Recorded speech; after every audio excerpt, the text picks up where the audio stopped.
Properties of trigonometric functions. Alright, let's jump right into it and look at some of our properties of trigonometric functions. These are all identities that we definitely want to be familiar with. They come up a lot in future math classes. So we have the reciprocal identities. And this should be familiar. We've been saying all along that sine and cosecant are reciprocals of one another. So here we see that sine of theta is 1 over cosecant theta. And cosecant theta is 1 over sine theta. So we're switching the numerators and denominators. Cosine theta is 1 over secant theta. Secant theta is 1 over cosine theta. Again, cosine and secant are reciprocals. And tangent and cotangent are reciprocals. Tangent theta is 1 over cotangent theta, and cotangent theta is 1 over tangent theta. We also have what are called the quotient identities. So tangent theta is equal to sine theta divided by cosine theta. And this should be familiar because we defined tangent as y over x, and we know sine corresponds to y and cosine corresponds to x. And cotangent theta is cosine theta over sine theta, for the similar reason that cotangent theta is defined as x over y, and x corresponds to cosine and y corresponds to sine. Now we also have what are called the Pythagorean identities. So the main Pythagorean identity is sine squared theta plus cosine squared theta is equal to 1. And from there, we can actually derive the remaining two Pythagorean identities, which I will show you in a second, that tangent squared theta plus 1 is equal to secant squared theta, and that 1 plus cotangent squared theta is equal to cosecant squared theta. So first let's just talk about where this main Pythagorean identity comes from. It comes from the Pythagorean theorem, which makes sense since it's called the Pythagorean identity.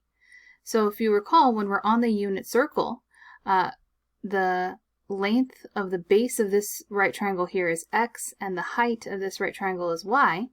And we said that we're on the unit circle, so the radius is 1.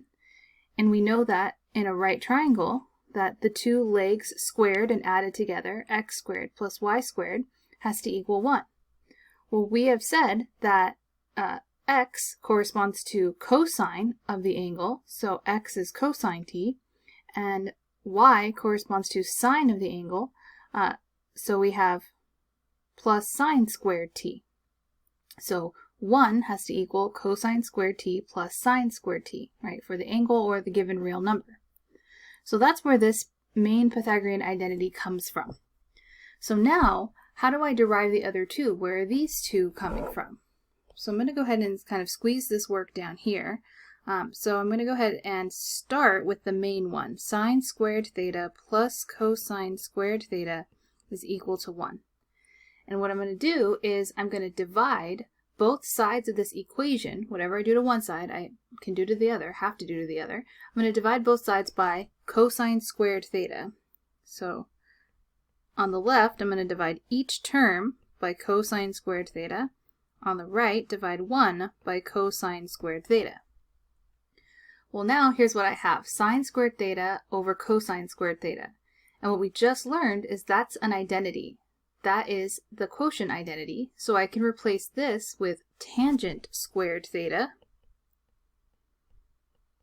plus cosine squared theta over cosine squared theta, the same thing divided by the same thing just gives me 1, is equal to, what do we know about 1 over cosine? Well, 1 over cosine theta is secant theta, and it's squared, so this is going to be secant squared theta. And we can see that's the second Pythagorean identity.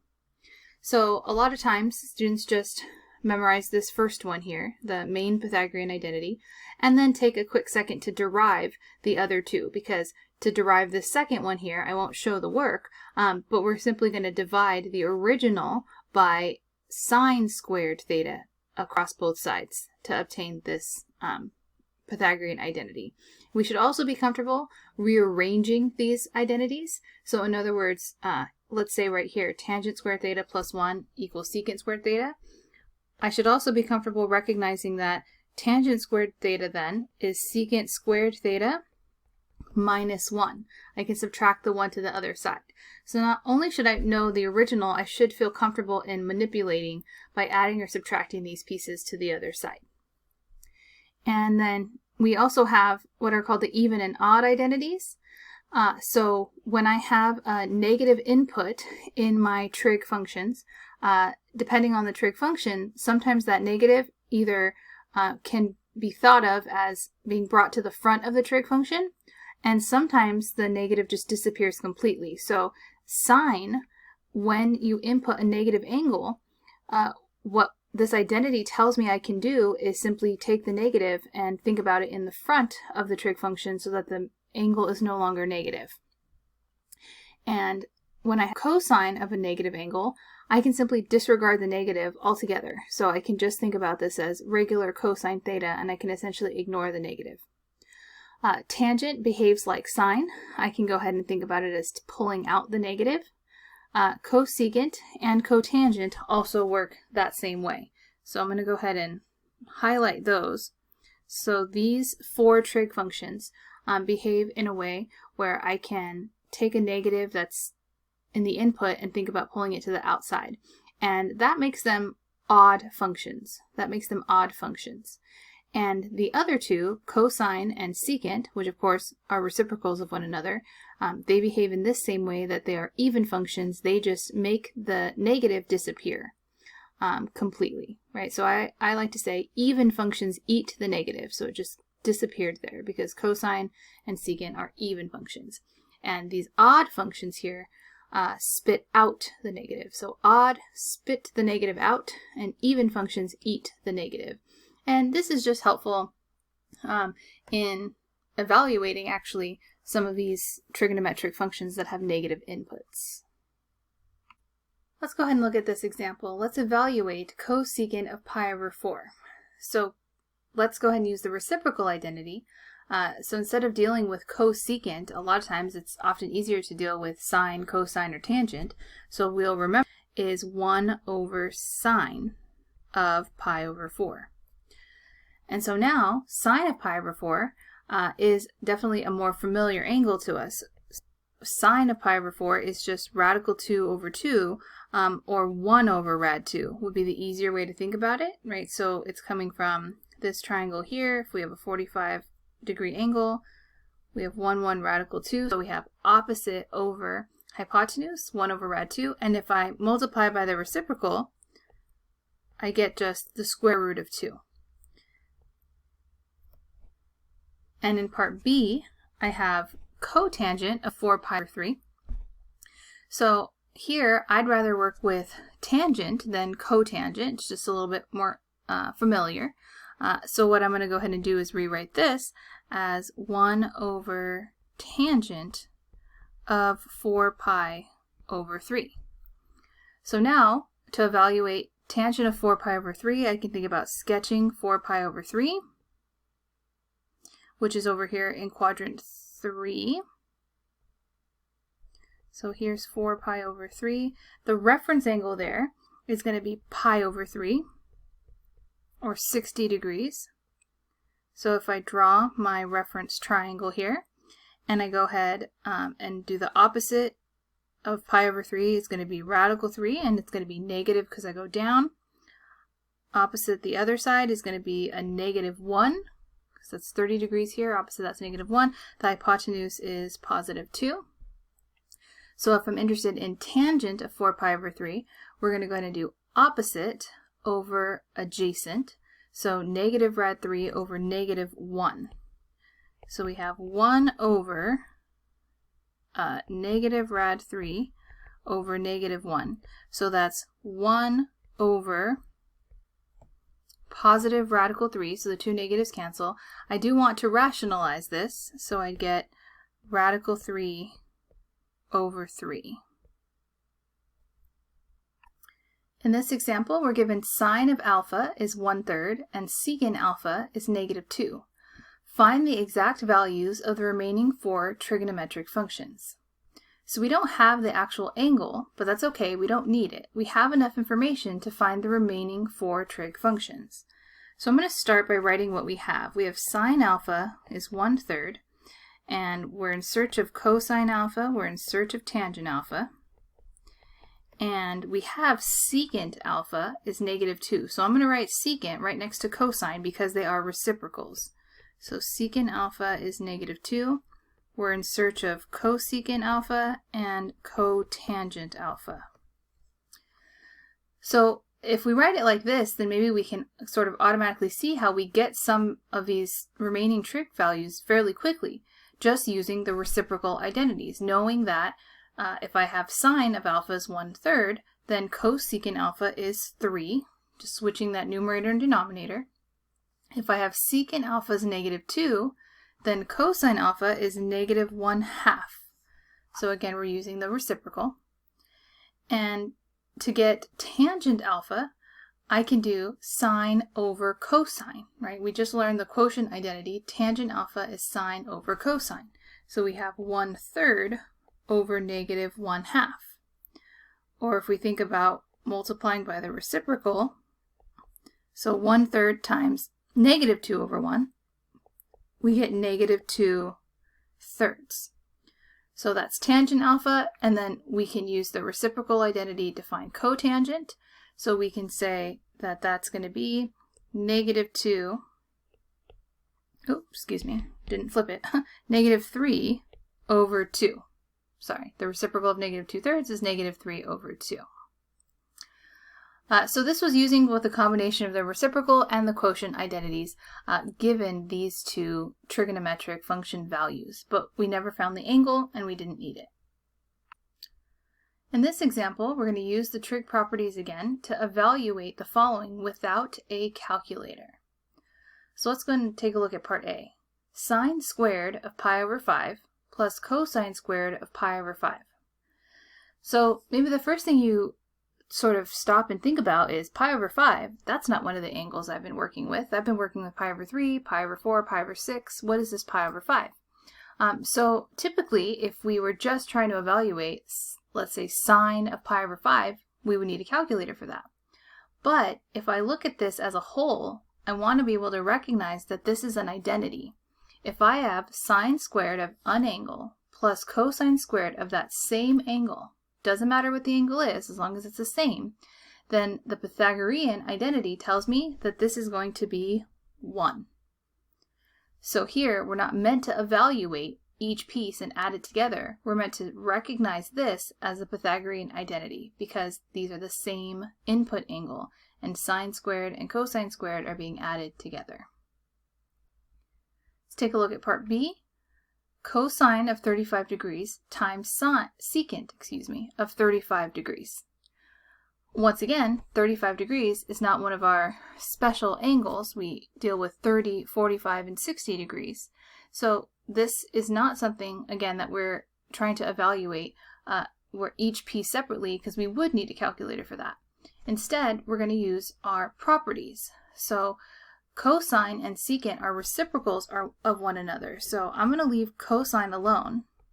I'm going to leave cosine of 35 right there. But I'm going to recognize that secant of 35 degrees can be rewritten as 1 over cosine of 35 degrees. And so now I can go ahead and cancel these two out because they divide into just 1. And so all I have left is 1. And finally, part C, I have cotangent 2 minus cosine 2 over sine 2. So one of the first things is students are like, oh, is this a typo? Because there's not a pi there. There has to be either a degree symbol or a pi in order to be radians. But that's not true. Just as a reminder, radians are real numbers. So we often see them expressed with a pi, but 2 is a radian value. So 2 is a perfectly acceptable input for cotangent, for cosine, for sine, no problem. But we can't evaluate cotangent of 2 without a calculator. So again, we want to kind of think about this as a whole and think about some of our trig properties in order to evaluate this. So what I want to recognize is that cosine 2 over sine 2 can be rewritten as cotangent 2 using a quotient identity. So we have cotangent 2 minus cotangent 2. although I don't know what value this is exactly, it is just some number.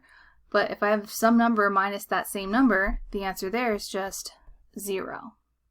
So I never actually evaluated the individual pieces.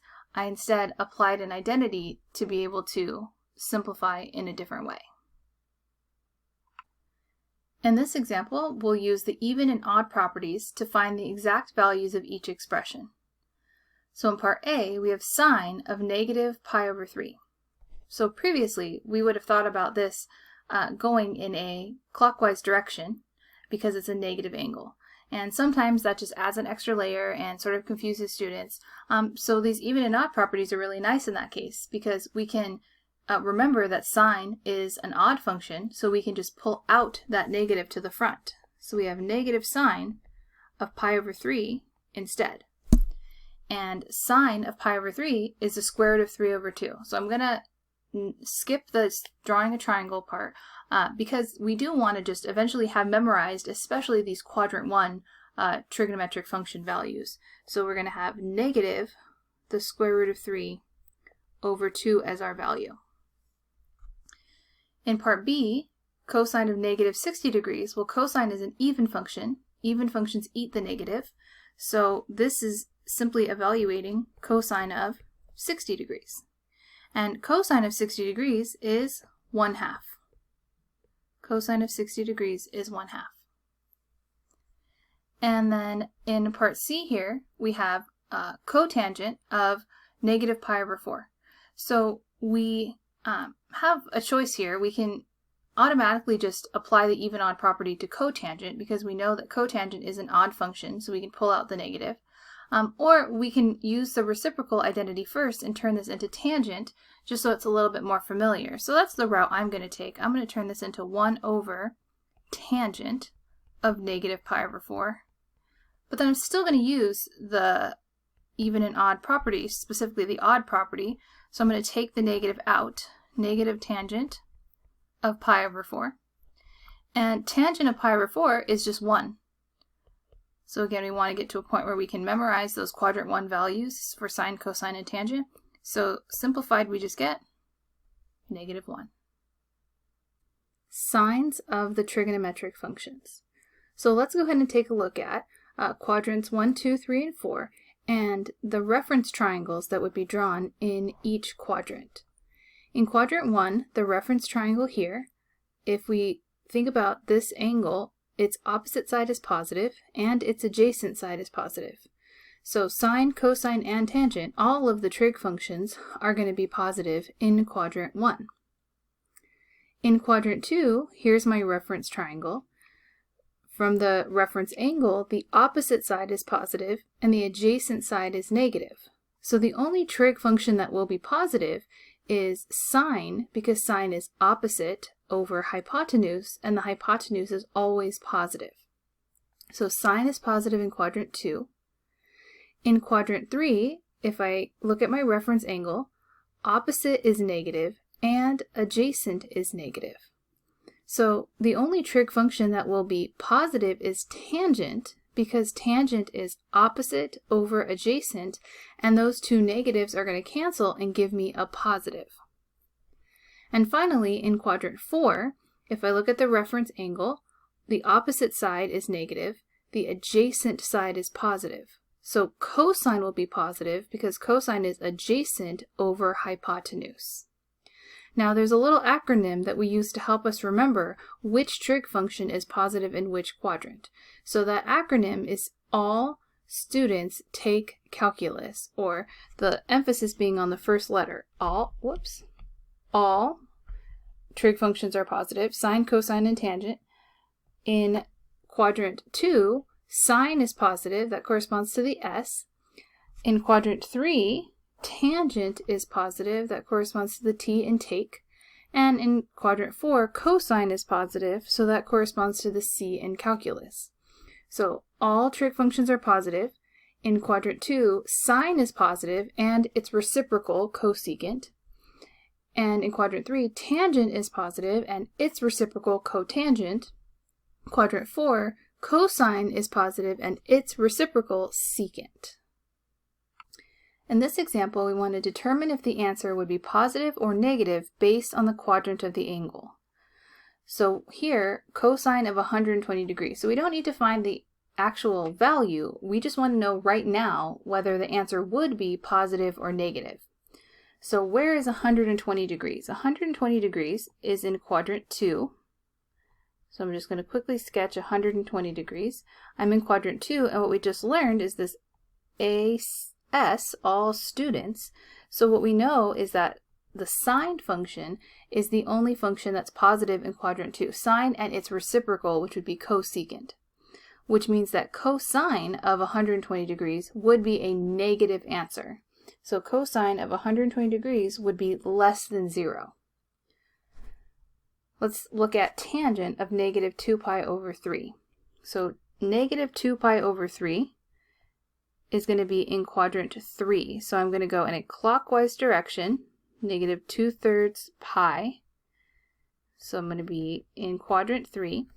And we know all students take, so in quadrant 3, tangent is positive, as well as its reciprocal cotangent. So tangent is positive if my angle is in quadrant 3. So tangent of negative 2 pi over 3 is greater than 0. Let's look at part C, cosecant of 3 pi over 4. So let's sketch where's 3 pi over 4. Well, it's in quadrant 2. So here's 3 pi over 4. And we know all students. So sine is positive in quadrant 2 and it's reciprocal. So both sine and cosecant are both positive if my angle is in quadrant 2. So since we're looking at cosecant here, we would have a positive answer. And then finally, cotangent of 19 pi over 3. So that's a big one to think about. So we have 19 pi over 3. Let's go ahead and just focus on the angle for a second. 19 pi over 3. If we think about 3 going into 19, 3 goes into 19 6 times. So this is 6 with a remainder of 1. So 6 1/3 pi. So I'm going to think about it like this. Because I know that going around once on the unit circle is 2 pi. So I'm going around 3 different times. So I'm going around, that's 2 pi, that's 4 pi, that's 6 pi. So I'm basically back at 0. And then I'm going pi over 3, or 1/3 pi. So I'm going to be right here. So I'm actually back in quadrant 1. And in quadrant 1, all trig functions are positive. So cotangent of 19 pi over 3 would be positive. All the trig functions and their reciprocals are positive. In this example, I want to name the quadrant in which the angle theta lies. So in part A, I'm given 2 pieces of information about theta. Sine of theta is less than 0, or sine of theta is negative, and cosine theta is greater than 0. So in which quadrant is sine of some angle negative, but cosine of that same angle positive? So let's go ahead and think about the quadrants again and their signs. So we have all students take calculus. So where is the sine function less than 0? Where is sine negative? Well, they're all positive in quadrant 1. And sine is positive in quadrant 2. So where is sine negative? That would be in quadrants 3 and 4. So here, sine of some angle theta is negative in either quadrant 3 or quadrant 4. But we also want this piece of information to be true about theta. So right now, theta could live in either quadrant 3 or 4. But now, if cosine of theta has to be positive, that's going to narrow it down for me. So where is cosine positive? Well, they're all positive in quadrant 1, and cosine is positive in quadrant 4. So here, cosine is positive in quadrant 1, but cosine is also positive in quadrant 4. And we had already narrowed it down to be in either quadrant 3 or 4, so it must be in quadrant 4. Now let's do one more example like that. In part B, we're told that tangent of some angle theta is negative, less than 0, and cosecant of that same angle theta is also less than 0. So where is theta? Name the quadrant in which the angle theta lies. So let's again remember, all students take calculus. So tangent, where is tangent theta less than 0? Where's tangent negative? Well, tangent's positive in quadrant 3, and they're all positive in quadrant 1. So tangent theta is negative in either quadrant 2 or 4. So that narrows this down. Our angle theta is either in quadrant 2 or in quadrant 4. And what we know about this angle is that cosecant of this angle theta is also less than 0. Well, if cosecant is negative, then so is its reciprocal function, sine theta. So I would just rather personally think about sine, cosine, and tangent rather than the reciprocals. So knowing that cosecant theta is negative also tells us sine theta is negative. So where is sine negative? Well, sine is positive in quadrants 1 and 2, and negative in quadrants 3 and 4. So that must mean that my answer is quadrant 4. I already narrowed it down to quadrant 2 or 4. And so where is sine negative? That's also quadrant 4.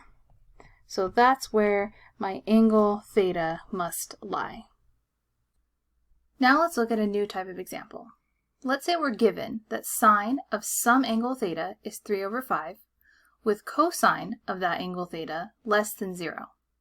Find the remaining 5 trigonometric functions by, part A, drawing a triangle in the appropriate quadrant. Alright, so this is a really important type of problem. So here we have just one of the trigonometric function values. We have sine is equal to 3 over 5. So let's go ahead and maybe write that out. So sine theta is equal to 3 over 5. We want the 5 remaining trig functions. So let's go ahead and jump straight to the reciprocal of sine. We have that automatically. That's going to be 5 over 3. Right, so we know that. But we're still looking for cosine theta, we're looking for tangent theta, we're looking for secant theta, and we're looking for cotangent theta. And here's what other piece of information we have. We know that cosine theta is a negative value, right? Less than 0 means negative. So we can go ahead and say, so far, that this is going to end up being a negative value, but we don't know exactly what it is. So one of the methods we can use to find the remaining 4 trig function values is we can draw a triangle in the appropriate quadrant. So what does that mean, in the appropriate quadrant? Well, if sine is positive 3 over 5 and cosine is some negative value, that limits me to a specific quadrant in the unit circle, right, or on an xy plane. So here we'll go ahead and draw an xy plane, and we'll think about the fact that sine is positive. So sine is the y values, right? Those are positive above the x-axis. And cosine is negative. Those are x values to the left side of the y-axis. So if sine is positive and cosine is negative, then we have to have our angle theta live in quadrant 2. We have to have our angle theta live in quadrant 2. So because sine theta is positive and cosine theta is negative, that means that theta is in quadrant 2. So we can remember all students take calculus, right? So the only one that's positive here is the sine function, all the rest are negative. So that's how we narrowed it down to theta is our angle in quadrant 2. So we're going to draw our triangle in quadrant 2, because that's where the reference angle would be. And here's what we know about that angle, that sine is 3 over 5. Well, what do we know about sine? It's opposite over hypotenuse. So opposite theta is 3, and the hypotenuse there is 5. We are interested in finding cosine of theta and tangent of theta. So cosine would be adjacent over hypotenuse, so we need to find that missing side length. Luckily for us, this is a nice Pythagorean triple that we should know. If this side is 3 and the hypotenuse is 5, then this missing side length must be 4, but it has to be negative because I'm traveling to the left if I'm in quadrant 2. So cosine of theta is -4/5, which makes sense because we knew cosine had to be a negative value. So we have -4/5. And then secant is its reciprocal, -5/4. And then tangent theta is opposite over adjacent, so 3/-4, or -3/4. And cotangent is its reciprocal, -4/3. So this is one way of finding the remaining 5 trigonometric functions. We're going to sketch a triangle in the quadrant that satisfies the correct signs we were given. Sine is positive and cosine is negative, and the only place that can happen is in quadrant 2. So that's where we're going to construct our triangle. Now here, we're going to do that exact same problem, except we're going to use a different method. We're going to use a Pythagorean identity instead of drawing a triangle. So we still have sine of theta is equal to 3/5. So we do get cosecant theta right away, 5/3. So I know we already know all these values. We're pretending that we don't. So we still want cosine, tangent, secant, and cotangent. Those are the ones that we're still missing if we're using this different method. So what we're going to go ahead and do is we are going to start with this Pythagorean identity, sine squared theta plus cosine squared theta is equal to 1. Because we have the value of sine and we're looking for the value of cosine. So this equation relates sine and cosine. And I can substitute in 3/5 for sine. So this would be 3/5 all squared, because the value of sine theta is 3/5. So I'm not replacing theta with 3/5. I'm replacing sine of theta with 3/5 and squaring it, plus cosine squared theta is equal to 1. And now I'm in search of cosine. So I'm going to go ahead and simplify this first. So 3/5 squared is going to be 9/25 plus cosine squared theta is equal to, I'm going to rewrite 1 as 25/25. And the reason is because I'm about to subtract 9/25, and they're going to need common denominators. So cosine squared theta is equal to 16/25. Where's that coming from? I subtracted 9 from 25. So what happens now, to get rid of the exponent, I have to take the square root of both sides. So cosine theta is plus or minus the square root of 16/25. Well, 16 and 25 are perfect squares, so we get plus or minus 4/5. But we can't have two values. We can't have positive and negative be the value of cosine.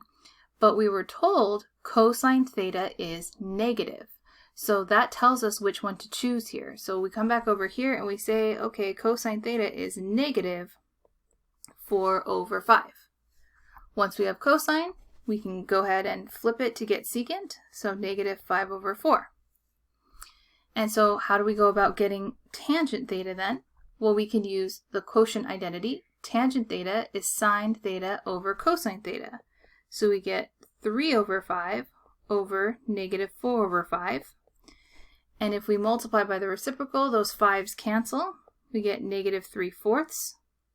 So cotangent is -4/3. Same values as before, right? Two different methods for solving. So I just wanted to go ahead and give the same problem using both methods so you can kind of compare and see which one you prefer. Let's go ahead and do one more example like that. Given tangent alpha is 2, with cosine alpha being negative, find the remaining 5 trigonometric functions. So here, this time we're given tangent alpha. So I'm going to go ahead and write sine alpha, we want that. Cosine alpha, we want that. We know it's negative though. Tangent alpha, we have that. That's 2. We want cosecant alpha, we want secant alpha, and we want cotangent alpha. Well, cotangent alpha we can find straight away. The reciprocal of 2 is 1/2. But we're still missing the other ones. So there's no specific set of instructions here. We can use either the triangle method or the identity using a Pythagorean identity. The Pythagorean identity I would use here, just for reference, would be tangent squared alpha plus 1 equals secant squared alpha, because I'm given tangent. But I would say that's probably not as commonly used as just quickly drawing a triangle. I think the triangle tends to be a little bit quicker and tends to be favored more overall. So let's go ahead and do that. Let's go ahead and draw our triangle. Now we have to figure out where to draw our triangle. So where is tangent positive? Well, we have all students take calculus, so tangent is positive in quadrant 3. So we're going to go ahead and construct our triangle down here in quadrant 3. So we'll go ahead and stick alpha there, and tangent alpha is 2, which is 2 over 1. So tangent is opposite over adjacent. So here we have opposite 2 over adjacent 1. Now we have to be careful because the side lengths are both negative in this case, because I have to go left and I have to go down. So both of those are going to be negative values.